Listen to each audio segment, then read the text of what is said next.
মিঠিজোড়াতে নতুন মোড়, রায়ের মৃত্যুতে হলো নতুন জন্ম। সম্পূর্ণ জানতে হলে চ্যানেলটি সাবস্ক্রাইব করে ভিডিওতে লাইক দিয়ে দেখতে থাকুন। জি বাংলার জনপ্রিয় সিরিয়াল মিঠিজোড়াতে দেখা যাচ্ছে টান টান পর্ব। রায়কে ডক্টরে অনেক আগেই বলে দিয়েছে যে এই বাচ্চাটা জন্মানো তার পক্ষে সম্ভব নয়।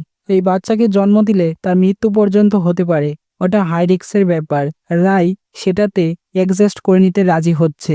সে বাচ্চাকে নিজের মধ্যেই বড় করে তার বিপদটা বাড়িয়ে আনছে। সবাই বলেছিল বাচ্চা টার্মিনেশনের কথা, কিন্তু রায় সেটাতে অ্যাডজাস্ট হয়নি।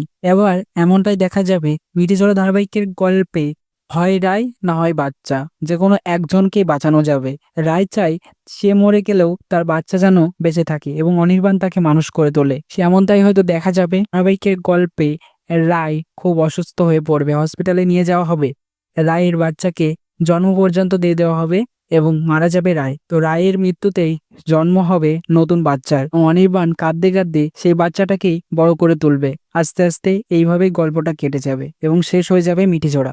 এমন ভাবে এগিয়ে গেলে গল্প তোমাদের কেমন লাগবে তাতে অবশ্যই কমেন্টসে জানিয়ে এখনই সাবস্ক্রাইব করেন আমাদের ইউটিউব চ্যানেল। ধন্যবাদ সবাইকে।